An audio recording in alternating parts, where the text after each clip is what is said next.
सभी धर्म प्रेमी गुरु भाई बहन जोर से बोलेंगे, जय गुरुदेव, जय गुरुदेव, जय गुरुदेव, जय गुरुदेव। जय गुरुदेव नाम किसका? प्रभु का। जय गुरुदेव नाम किसका? प्रभु का। प्रभु का पावन प्यारा नाम जय गुरुदेव। कलयुग का कल्याणकारी नाम जय गुरुदेव। विश्व में सुख शांति कौन लाएंगे? जय गुरुदेव। आने वाली बीमारी और मुसीबतों से कौन बचाएंगे? जय गुरुदेव। जन जन में प्यार मोहब्बत कौन लाएंगे? जय गुरुदेव। जीते जी प्रभु दर्शन कौन कराएंगे? जय गुरुदेव। जीते जी राम कृष्ण से कौन मिलाएंगे? जय गुरुदेव। माँ बहनों की रक्षा कौन करेंगे? कलयुग में सतयुग कौन लाएंगे? ये नाम नहीं इंसान का, नाम है प्रभु का। ये काम नहीं इंसान का, काम है प्रभु का। प्रेम से बोलो जय गुरुदेव। जय गुरुदेव। जय गुरुदेव। सर्व समर्थ सर्वव्यापक आत्माओं के धनी दया के सागर मंच पर विराजमान गुरु महाराज के चरण कमलों में कोटि कोटि बार नमन। हमारे बीच में साधु भेष में बैठे हुई पुण्यात्मा और दूर दराज से चल करके आए गुरु प्रेमियों, गुरु भाई बहनों, गांव निवासियों और जहां तक हमारी आवाज को आप हिंदू मुसलमान सिख ईसाई सभी धर्मों के लोग सुन रहे हैं, आप सभी को हाथ जोड़ के सादर जय गुरुदेव। जय गुरुदेव। आज बड़े सौभाग्य का दिन है प्रेमियों। ये जगह, ये स्थान, ये गांव कोई ना कोई वजह है, तब गुरु महाराज ने यहाँ मालिक की चर्चा का स्थान नियुक्त किया। ऐसे नहीं होता है प्रेमियों कि आप ये समझ ले कि हम हर जगह रख दें। ये तो उस ऊपर वाले की मौज होती है, तब ये कार्य होते हैं, ऐसे नहीं होते प्रेमी। तभी तो महापुरुषों ने कहा कि सुत दारा लक्ष्मी पापी के घर होए, संत मिलन और हर कथा गोस्वामी दुर्लभ दो। स्त्री बच्चे गाड़ी घोड़ा बंगला रुपया पैसा सोना चांदी सारे वैभव पापी से पापी के यहां मिल जाएंगे, लेकिन महापुरुषों का संतों का मिलना, मालिक की चर्चा किसी बिरले बिरले भाई बहन को मिलती है।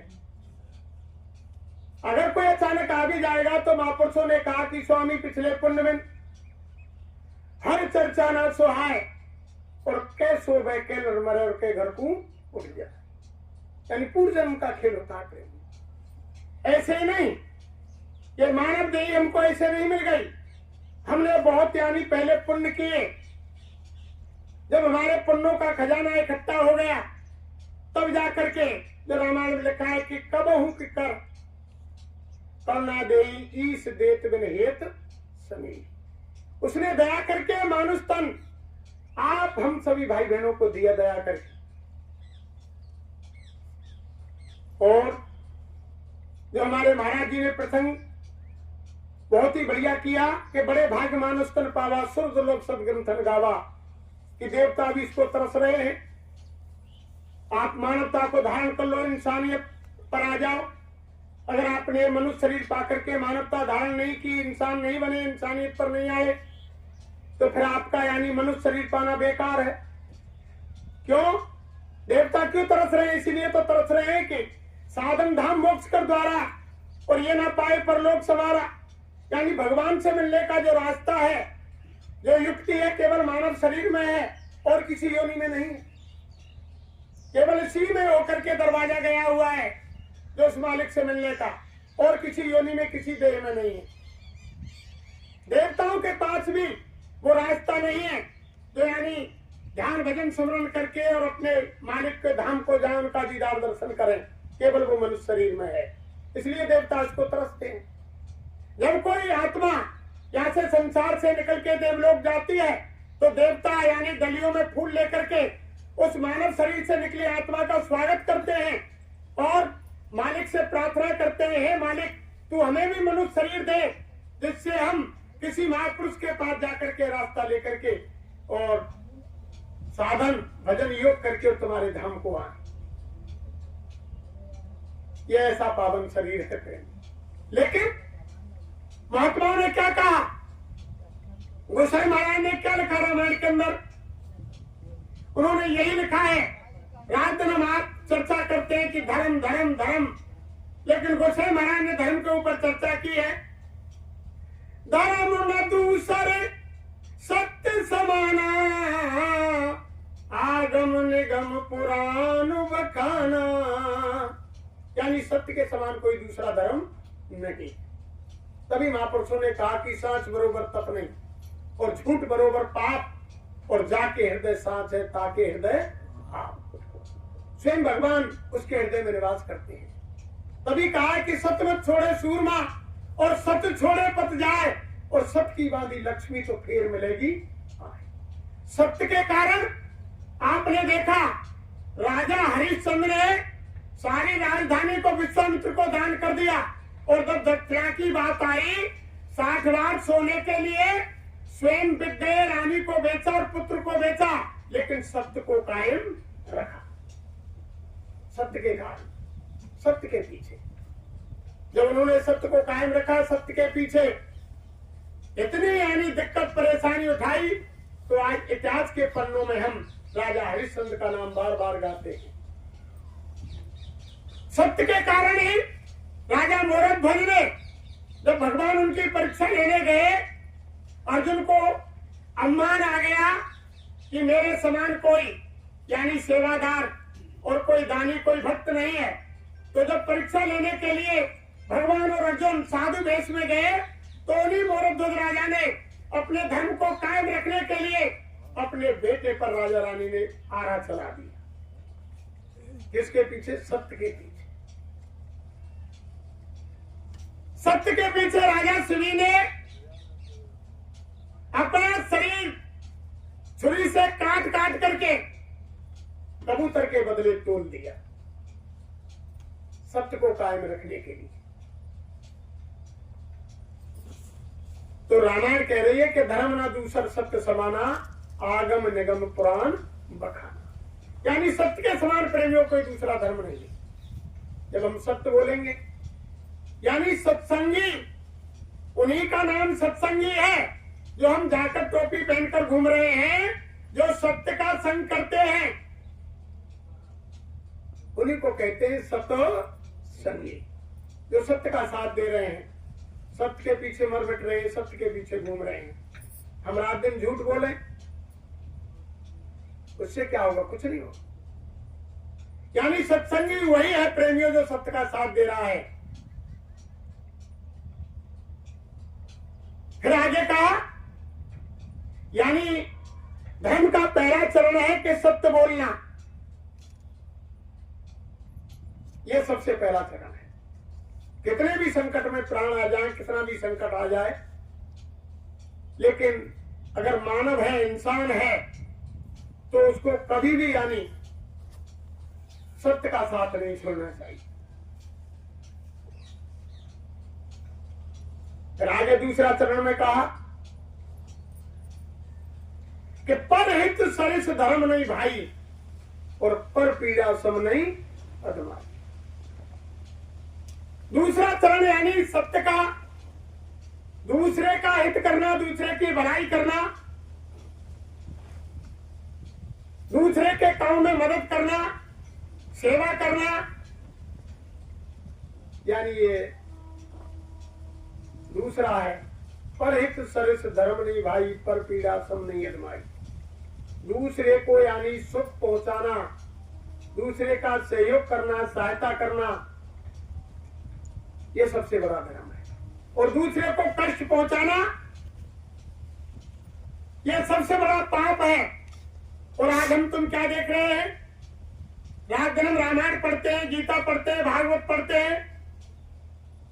अरे हम महात्मा कहते हैं कि संसार के लोग गीता को, रामायण को, भागवत को, कुरान को, पुराण को, बाइबल को, सबको धार्मिक ग्रंथ मानते हैं, उनकी पूजा करते हैं। लेकिन जो रामायण भागवत गीता कह रही है उस बात को हम नहीं मानते।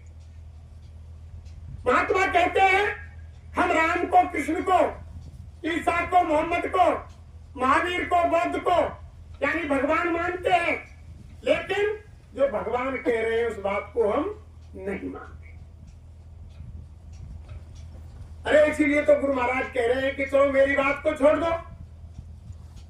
अगर आप भगवान राम को मानते हो यानी कृष्ण को मानते हो, महावीर को मानते हो, बुद्ध को मानते हो, ईसा को मानते हो,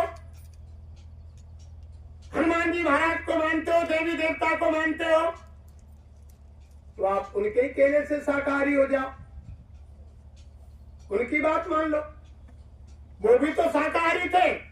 भगवान राम 14 वर्ष वनवास में रहे, यानी ऊपर के फल जमी कंद खाए, लेकिन अपने पेट की अग्नि शांत करने के लिए राम ने यानी किसी जीव की हिंसा नहीं की, किसी जीव जंतु को नहीं सताया, तो तुम उनकी बात मान लो, उनके कहने से ही शाकाहारी हो जाओ। लेकिन हम आप यानी भगवान को तो मानते हैं, लेकिन भगवान की बातों को नहीं मानते, उनकी बातों को हम नहीं मानते। भाई अगर हम उनकी बातों को मानते तो आज गांव में कोई शरीर शांत हो जाता है, आत्मा निकल के चली जाती है, तो हम कहीं दूर हो सुन लेते हैं कि फला व्यक्ति का शरीर शांत हो गया, तो हम दूर से भी आकर के शमशान भूमि जाकर के लकड़ी कंडा का यानी उसमें सहयोग देते हैं कि एक मुर्दे को लकड़ी कंडा देना एक पुण्य है, यानी मरे को लकड़ी कंडा देना तो हम आप पुण्य समझते हैं। तो यानी जीवित की जब हम सहायता करेंगे, उसका सहयोग करेंगे, उसकी मदद करेंगे, क्या वो पाप है? वो उससे बड़ा पुण्य है। लेकिन आज प्रेमियों क्या हालत हो गई, भाई भाई की शक्ल देखना नहीं चाहता। हमारी रामायण तो ये कह रही है कि वनवास राम को हुआ, उनका छोटा भाई लक्ष्मण 14 वर्ष के लिए नारी और नींद को त्याग कर जंगल चला गया, भाई की सेवा की, रात दिन पैरे में अड़ग रहे। और आज ये हालत हो रही है इस समय कि भाई भाई के खून का प्यासा है, भाई भाई की शक्ल को देखना नहीं चाहता। वैसे हम कहते हैं कि हम रामायण को मानते हैं। अरे रामायण तो ये कह रही है कि भाई की खातिर भाई जंगल चला गया। अगर बाप ने 1 बिसा 2 बिसा हाथ बिलान हाथ 2-4 हाथ जमीन बंटवारे में भाइयों के में कमती बढ़ती दे दी, तो ऐसी ऐसी घटनाएं सामने आई प्रेमियों। हमने देखा सुना कि बेटे ने बाप का कत्ल कर दिया, रात में ही काट दिया, भाई ने भाई का कत्ल कर दिया। और सब हम आप ये जान रहे हैं कि सारी चीज नश्वर है। जो भगवान कृष्ण ने बार बार यानी कौरवों को जाकर समझाया और कहा कि इनको आधा दे दो, 5 गांव दे दो, कुछ भी तो दे दो। उन्हें मालूम थी कि जमीन को कोई नहीं भोग पाएगा, सर्वनाश होगा, महाभारत होगा, तब न कौरव भोगेंगे न पांडव भोगेंगे। और अंत में वही हुआ। हमारे गुरु महाराज सबको समझा रहे हैं कि आगे समय खराब आ रहा है, बीमारी आ रही, मुसीबत आ रही, लड़ाई झगड़े आ रहे, भूकंप आ रहे, महामारी आ रही, इसलिए आप शाकाहारी हो जाओ। अगर आपको आपदाओं से बचना है तो आप शाकाहारी हो जाओ, मांस मछली अंडे शराब का सेवन छोड़ दो। ये इंसानों का भोजन नहीं है। कोई भी धर्म साहित्य नहीं कहता, कोई देवी देवता, कोई भगवान नहीं कहता कि तुम मांस खाओ, शराब पियो, अंडा खाओ। बताओ ना कौन कहता। तो यानी दूसरे का हित करने के समान कोई दूसरा धर्म नहीं है, और दूसरे को कष्ट पहुंचाने के समान कोई पाप। फिर आगे क्या कहा? तीसरा पैर धर्म का, दया धर्म का मूल है, पाप मूल अभिमान, स्वामी दया न छोड़िए जब लग घट में। यानी महात्मा कहते हैं कि दया यानी धर्म का मूल है। जब तक आपको यानी कितने भी कष्ट सामने आ जाए, लेकिन दया नहीं बिसारनी चाहिए। तभी तो महापुरुषों ने कह दिया कि दया विन संतो कसाई। अगर महात्मा का वेश है, वो महापुरुष है, उसके अंदर दया नहीं है, तो वो यानी वो संत नहीं है। ये दया उस धर्म का मूल है। और असली चौथा चरण प्रेमियों, सेवक धर्म अधिक कठोरा। चौथा पैर यानी धर्म का सेवा। सेवा से तो आज के समय में सब टकरा रहे हैं, सब दूर भागे हैं, कोई सेवा करना ही नहीं चाहता। सेवा के कारण तो देखो कितने नजीर लोगों के सामने आए। एक सूरत की घटना है, गुजरात की। सच, एक माँ बाप ने अपने बच्चे को बड़ी मेहनत मजदूरी करके लिखाया, पढ़ाया, प्रोफेसर बनाया। उनकी शादी प्रोफेसर लड़की से की। जब दोनों प्रेमियों नौकरी पर जाते, कुछ दिन बाद उनके बाप का साया उठ गया, वो दुनिया से चले गए। उनकी मां रह गई प्रेमियों। जब मां रह गई, वही उनका मकान कोठी थी सूरत के अंदर। मां को पैरालाइसिस मार गया, भाग का खेल। अब वो उनकी धर्म पत्नी यानी प्रोफेसर की घरवाली जब शाम को आती, तो अपनी सास की सेवा नहीं कर पाती प्रेमी। रोजाना अपने पति को ताने देती कि आज तुम फैसला कर लो कि या तो घर में तुम्हारी मां रहेगी और या घर में मैं रहूंगी। अब बेचारा वो धर्म संकट में पड़ गया। उसने क्या किया जाए कि आज अगर तुम मां को रखते हो, फैसला कर लो तो मैं ये घर छोड़कर जाती हूं, और अगर तुम मुझको रखना चाहते हो तो मां को साइड से करो। अब हुआ क्या प्रेमियों, सर्दी का दिन था। पक्का दिल करके मां को गोदी में उठाया उनके लड़के ने। सीढ़ियों पर दूसरी मंजिल पर ले जा रहे थे। मां ने पूछा कि बेटा, आज तुम मुझको कहाँ ले जा रहे हो? किसी दिन तुमने मुझको मकान नहीं घुमाया, छत पर नहीं ले गए, आज कहाँ ले जा रहे हो? कि माँ, वो सर्दी है, मैं तुमको धूप में ले जा रहा हूँ ऊपर। माँ बड़ी खुशी हुई। माँ ने सोचा कि आज मेरा बेटा मेरी सेवा कर रहा है, धूप में ले जा रहा है। ऊपर छत पर ले गया प्रेमियों, बिठाया, कुछ समय रात की सांस ली। मकान के पिछवाड़ में गली थी, खाली जगह थी। माँ को उठा करके दूसरी मंजिल से जमीन में डाल दिया। माँ के पैर पखेरु उड़ गए प्रेमियों। तो बताओ, हम अपनी औलाद को, संतान को लिखाते हैं, पढ़ाते हैं, पार पोछ के बड़ा करते हैं, जब उसमें संस्कार ही नहीं डाले आपने, हमने, तो फिर ऐसी लिखाई पढ़ाई से क्या फायदा? आज समय ऐसा चल रहा है प्रेमियों, अनाथशाला में बच्चे जाते हैं गरीबों के। जो बेचारा गरीब होता है वो बच्चों को कहाँ ले जाता है? अनाथशाला में।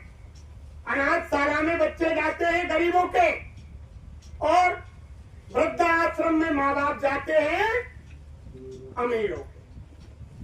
आज की हालत हो गई। जो पैसे वाले हैं, जिनके पास IAS का छेद नहीं है, उनके माँ बाप यानी वृद्धाश्रम में जा रहे हैं, सेवा नहीं कर पा रहे हैं, और वैसे हम कह रहे हैं कि हम रामायण को मानते हैं। रामायण तो कह रही है कि सेवक धर्म अधिक कठोर, सबसे कठोर धर्म है।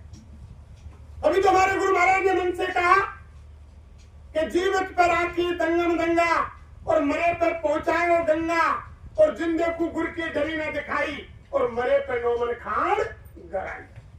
ये संसार का उसूल है, ये मृत लोक है प्रेमियों, या मरे की पूजा होती है।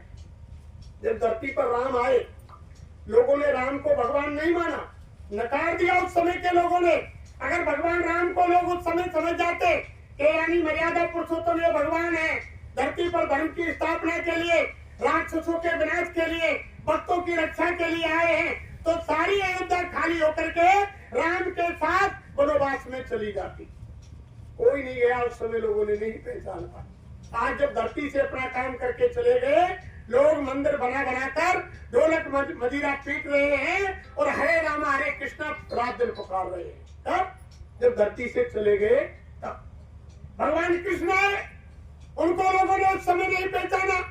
उनको गारिया गमारिया गुंडा बदमाश भगवान कृष्ण को लोगों ने कितने आरक्षण लगाए और मार मार के मथुरा से द्वारका भगा दिया। चले गए, भगवान नहीं पहचान पाए। जब अपना काम पूरा धरती से करके गए, तब लोग आज वृंदावन में, मथुरा में, नंदगाम गोकुल बरसाने में उनके मंदिर बना करके ढोलक मजीरा पीट रहे हैं और हरे कृष्णा हरे रामा बोल रहे हैं। तब जब दुनिया से जाने के बाद, ये संसार का उसूल है। हमारे गुरु महाराज ने कहा ये मृतलोक है, मरे की पूजा होती है, या जिंदे को लोग नहीं मानते हैं। अपने घर गृहस्थ में देख लो, हम माँ बाप की हम आप सेवा नहीं करते हैं। कोई बिरला बिरला ऐसा होगा जब माँ बाप का साया दुनिया से उड़ जाता है, चले जाते हैं। जिंदे के लिए तो यानी पानी तक नहीं पिलाते, समय से भोजन नहीं देते, समय से स्नान नहीं कराते हैं। लेकिन जब दुनिया से चले जाते हैं, जब अम्मा दादा की तस्वीर बन जाती है, दीवार पर लग जाती है या किसी अलमारी में रख जाती है, तब सुबह इकट्ठे होकर के सारे परिवार के लोग क्या कहते हैं कि माँ बाप की तस्वीर है, अगरबत्ती जलाओ, दीपक जलाओ, आरती उतारो। जब साष्टांग लंबलेट होकर के प्रणाम करते हैं, कब करते हैं? जब माँ बाप की तस्वीर बन गई तब। जिंदे की नहीं सेवा की। और आजकल तो ऐसा उसूल और चल गया प्रेमियों कि पहले समय में नहीं था। आज तो ऐसा उसूल और चल गया कि किसी रिश्तेदारी में किसी बुजुर्ग माता ने शरीर छोड़ दिया तो तमाम धोती साड़ी लेकर जाएंगे, जिंदे को नहीं पहनाएंगे। जिंदे तो फटे कपड़ों में यानी वृद्ध मां रहेगी, लेकिन मर जाएगी तब यानी साड़ियों की लाइन लगा देगी। ऐसे ही कोई यानी हमारा बुजुर्ग बाप चला जाएगा तो उस पर सौलों की गिनती नहीं होगी, और जिंदे को ओढ़ने बिछाने के लिए नए कपड़े नहीं देंगे कि माँ बाप यानी इनको पैरालाइसिस मार गया है, खाट में ही, पलंग में ही, बिस्तरों पर ही टट्टी पिशाम करेंगे, इनको नया कपड़ा देने की क्या जरूरत है?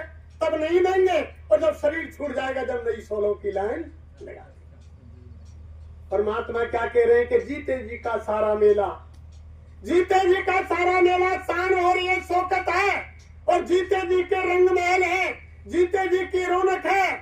और ना कुछ लेकर आया बंदे, ना कुछ लेकर जाएगा, वो नदामत वाले इंसान मिट्टी में मिल जाए। लाज जलेगी नंगी तेरी, भंगी कफन उठाएगा, वो नदामत वाले इंसान मिट्टी में मिल जाए। बताओ क्या? बताओ हम कहाँ मान रहे हैं? हम रामायण को मान रहे हैं कि राम को मान रहे हैं कि कृष्ण को मान रहे हैं कि गीता को मान रहे हैं, भागवत को मान रहे हैं? अरे हम उनको ऊपर से मान रहे हैं कि हमारे धर्म ग्रंथ है, हमारे यानी पूज्य भगवान है, लेकिन जो हमारे धर्म ग्रंथ कह रहे हैं, जो हमारे भगवान कह रहे हैं, उनकी बातों को हम संसार वाले कदापि नहीं मान रहे। यही तो बात हमारे गुरु महाराज कह रहे हैं, यही तो हमारे गुरु महाराज सिखला रहे हैं। यही प्यार तो गुरु महाराज ने पैदा किया कि कहाँ की ईट कहाँ का रोरा, और भानुमती ने कुरबा जोड़ा। कहाँ कहाँ के हमारे गुरु भाई प्रेमी जहाँ कहीं रास्ते में भी मिल जाए, जिन्होंने बाबा जी की पहचान जाकर टोपी टाट पहन रखा है, अगर वो रास्ते में कोई भाई बहन मिल गया और जय गुरुदेव हुआ, कितना प्रेम उमड़ा कि समझ लो कि गुरु महाराज सामने आ गए। यही तो प्यार सिखलाया गुरु महाराज। इसी को तो सिखला रहे हैं प्रेम। और जब तक यानी ये प्रेम पैदा नहीं होगा तब तक वो भगवान नहीं यानी रीझेगा, यानी वो तो प्रेम के भूखे हैं। जब आपके हमारे अंदर प्रेम पैदा होगा तभी तो यानी प्रेमियों को भगवान रीझेगा, तभी तो होगा। और वो प्रेम कहाँ मिलेगा? महात्माओं के पास। जब महात्माओं के पास जाएंगे तब वो प्रेम मिलेगा। आप यानी कोई शैलेंद्र के खातिर आए हो? कोई प्रेमी शैलेंद्र की खातिर आए या शैलेंद्र के गांव को देखने आए, या शैलेंद्र के यानी इस गांव में रह रहे इंसानों को देखने के लिए आए? तुम किनके नाम पर आए हो? गुरु महाराज के यानी वह वचन सुनने को मिलेंगे, बाबा जी का संदेश मिलेगा, इनके नाम पर आए। और ये मिलता ही महात्माओं के पास है। यानी भक्ति महात्माओं के पास ही तो है। तभी तो रामायण ने लिख दिया कि भक्त स्वतंत्र सकल गुण खानी और बिन सत्संग न पावे, बिना सत्संग के नहीं मिलती। और सत्संग क्या मिलता है प्रेमियों? सत्संग तो महात्माओं का पास मिलता है।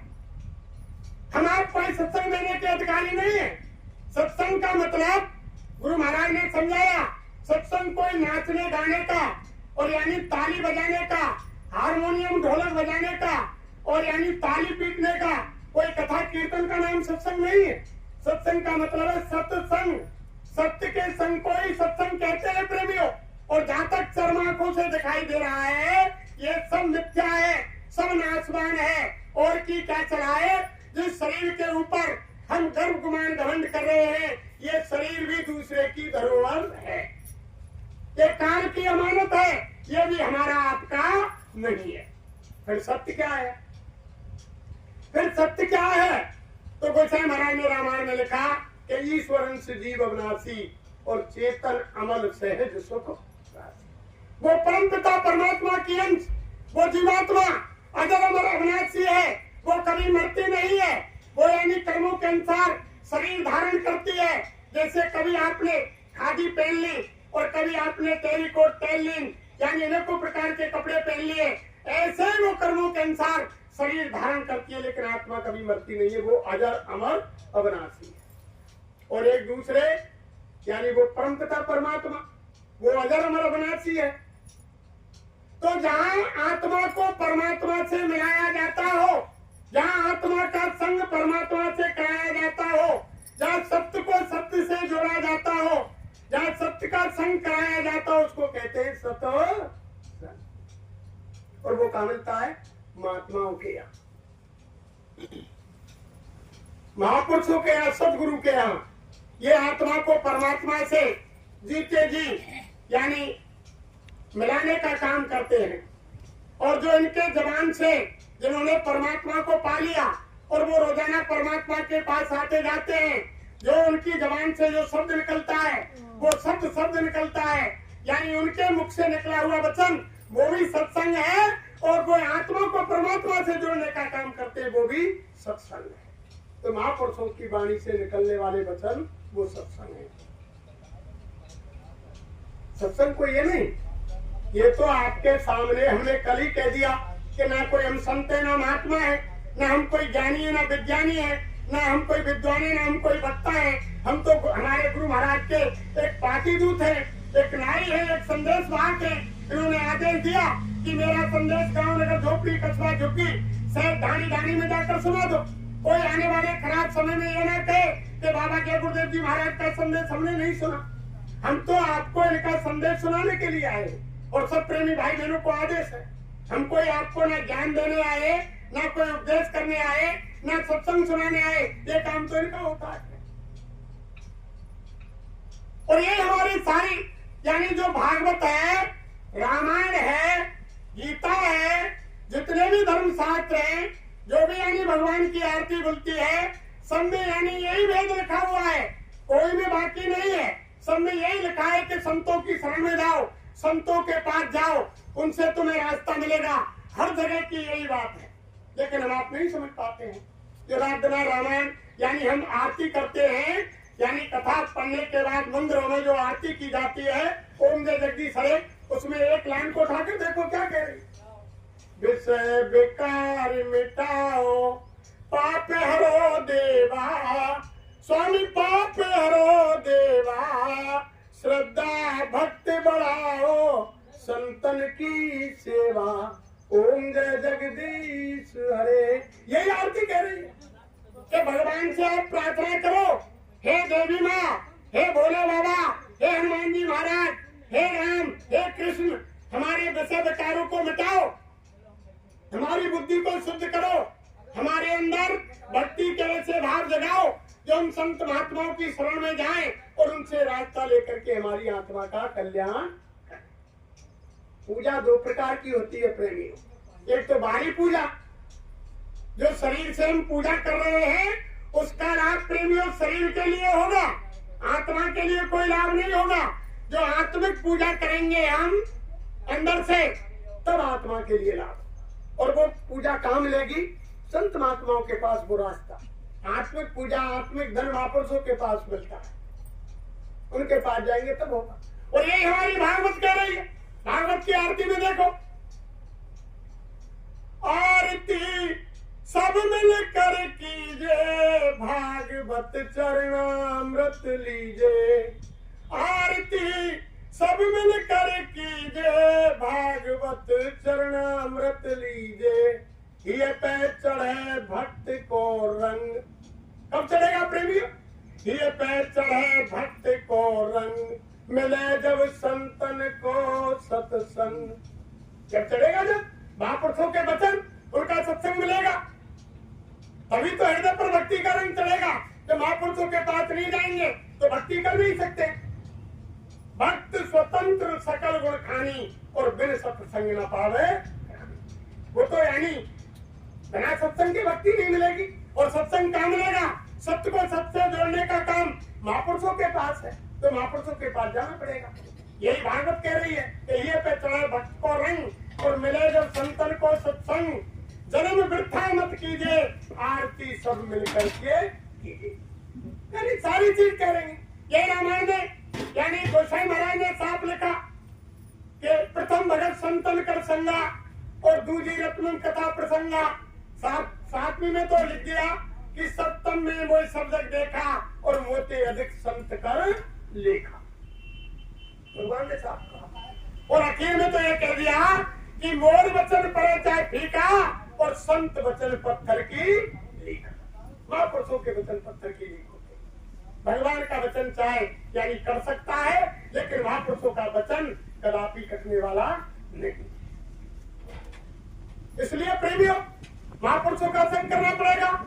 और जब तक यानी वो नाम की दौलत, वो नाम धन आपको नहीं मिलेगा, तब तक यानी आप आत्मा की मुक्ति, वो रास्ता, वो युक्ति जो रामायण में लिखा हुआ है कि यहाँ मनुष्य शरीर में साधन धाम का जो दरवाजा है, जो युक्ति है, वो महापुरुषों के पास मिलेगी।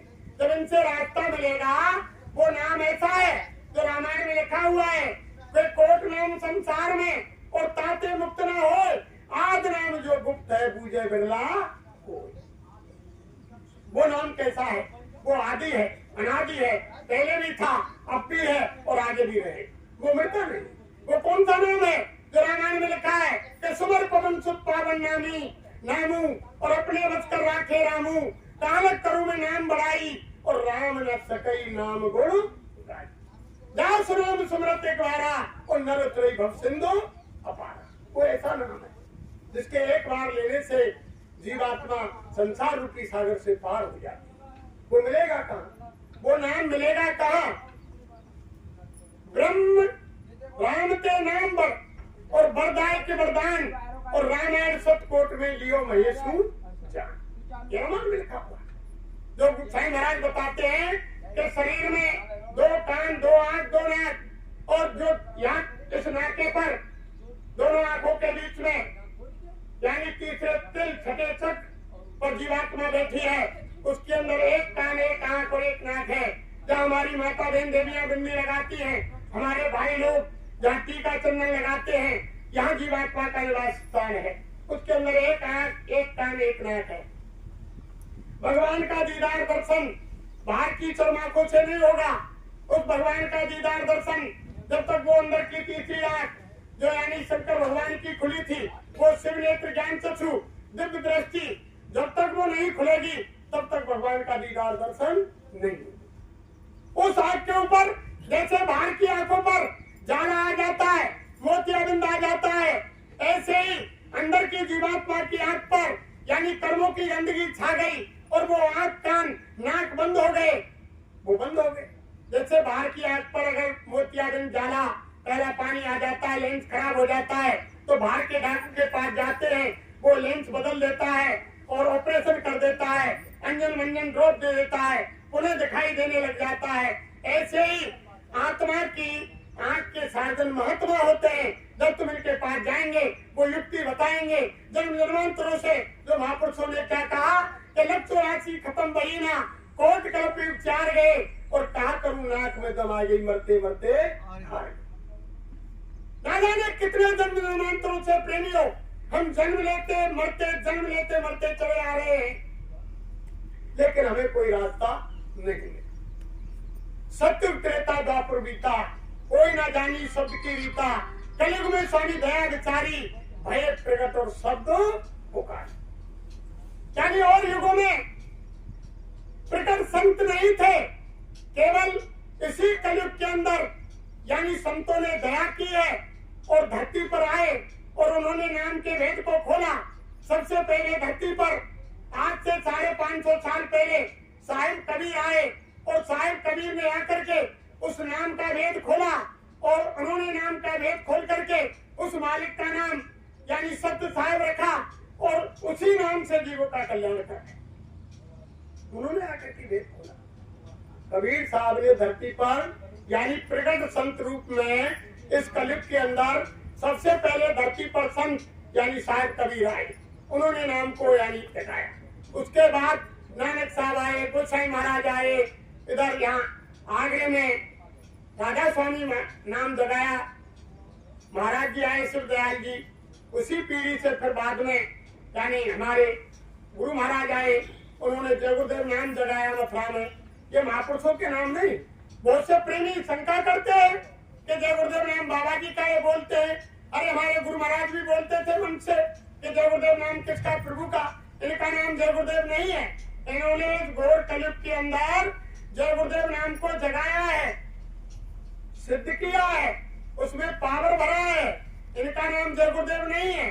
स्वामी महाराज ने कहा मेरे शरीर का नाम मेरे माँ बाप ने, घर वालों ने, यानी जो गोसाई महाराज रामचरितमानस के लिखने वाले हैं, जो रामचरितमानस के लिखने वाले गोसाई महाराज का जो पूरा नाम है वही हमारे गुरु महाराज के शरीर का नाम, इनका नाम यानी जय गुरुदेव नहीं है। इन्होंने तो जय गुरुदेव नाम को जगाया, इसमें पावर डाला, जीवों के कल्याण के लिए इसमें पावर डाला। और लोग शंका कर जाते हैं कि बाबा जी का नाम है। अरे भाई ये तो कोई दूध का काम करता है प्रेमियों, तो उसका लोग नाम नहीं जानते तो उन्हें क्या कहते हैं कि दूधिया है धरा, उसका दूधिया नाम पड़ जाता।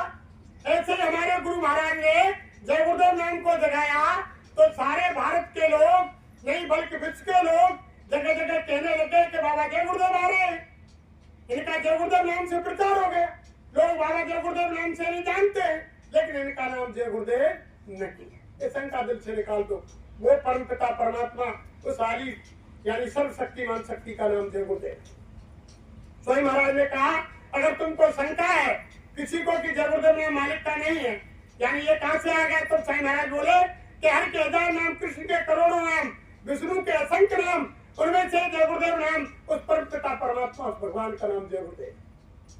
स्वामी महाराज ने कहा अगर तुमको शंका है कि नाम भगवान का नहीं तो कहीं भी तुम रात रात जंगल में घिर जाओ, कोई गुंडे लुटेरे बदमाश घेर ले, किसी कुआं बावड़ी तालाब में डूबने लगे, कोई खूंखार जानवर तुम्हें घेर ले और तुम्हें लग जाए कि मेरे प्राण संकट में आ गए और मेरे प्राण निकलने वाले हैं, कोई रास्ता नहीं हो, तुम जिस भगवान देवी देवता को मानते हो उसको याद कर लेना। अगर तुम्हारी मदद हो जाए तो ठीक है, लेकिन जब कोई भगवान तुम्हारी मदद नहीं करे उस समय अंतर में भीतर ही भीतर 10 बार जय गुरुदेव नाम भगवान का बोलना कि जय गुरुदेव नाम सच्चा भगवान का है। कोई मुसलमान भाई हो तो जय गुरुदेव नाम खुदा का, कोई सिख भाई हो तो जय गुरुदेव नाम वाहे गुरु का, कोई ईसाई हो तो जय गुरुदेव नाम गौड़ का, अंतर में 10 बार बोलना। जब वहां तुम्हारी कोई रक्षा करने वाला आ जाए तब विश्वास कर लेना, तब मेरे पास आ जाए। सही महाराज ने साथ शब्दों में कहा, ये मेरा नाम नहीं, लेकिन हम तुम नहीं मान रहे हैं। लेकिन समय आने पर उस समय भी लोगों ने नहीं माना। उस समय राम धरती पर आए, राम को नहीं पहचान पाए। राम को लोगों ने नहीं माना, कृष्ण को लोगों ने नहीं माना उस समय, लेकिन चले गए जब आज उनकी पूजा कर रहे हैं। ये तो संसार का उसूल है। तो देखो प्रेमियों, आगे समय बहुत खराब आ रहा है और बाबा जय गुरुदेव जी महाराज सबको बचाना चाहते हैं। सही महाराज ने आते ही कहा कि हमारे वो देश से और जहाँ तुम्हारा धाम और तुमको घर पहुंचा लो, एक हमारा एक काम लेकर के गुरु महाराज आए, कोई दूसरा काम नहीं। उन्होंने यही कहा कि मैं यानी तुमको तुम्हारे निज घर ले जाने के लिए आया हूँ। ये सब जानते हैं कि ये संसार हमारा निज घर नहीं है। अगर हमारा ये निज घर होता, ये हमारा देश होता, तो आज हमारे बीच से हमारे न जाने कितने बुजुर्ग चले गए, कितने जवान भाई चले गए, कितनी जवान बहन माताएं चली गई। अगर ये हमारा निज घर होता तो सब यहाँ रहते, कोई यहाँ से नहीं जाता। जब वो चले गए तो एक दिन आप हमको भी यहाँ से जाना, खाली करना। इसलिए गुरु महाराज कह रहे हैं कि हम ऐसे सच्चे मुकाम से, ऐसे तुम्हारे सच्चे देश से आए हैं जहाँ तुमको ले जाने के लिए हम धरती पर आए, हम आपको लेने के लिए आए, हमारा कोई दूसरा काम नहीं। यही काम करने के लिए गुरु महाराज आए हैं। चलो, तभी तो गुरु महाराज ने कहा कि धाम अपने चलो भाई, पराये देश नहीं गिरे। काम अपना करो जाई, पराये काम नहीं फंसना। और हम आप यानी पराये काम में फंसे हुए हैं। आत्मा की बात तो सुन ही नहीं रहे।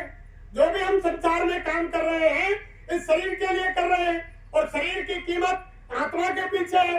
अगर आत्मा शरीर से निकाल दी जाए तो इसकी कोई कीमत नहीं है। और जो भी हम काम करते हैं, अच्छे अच्छे कपड़े पहनते हैं शरीर के लिए कि शरीर हमारा सुंदर लगेगा, अच्छा अच्छा भोजन करते हैं शरीर के लिए कि शरीर हमारा यानी तंदुरुस्त बलिष्ठ रहेगा।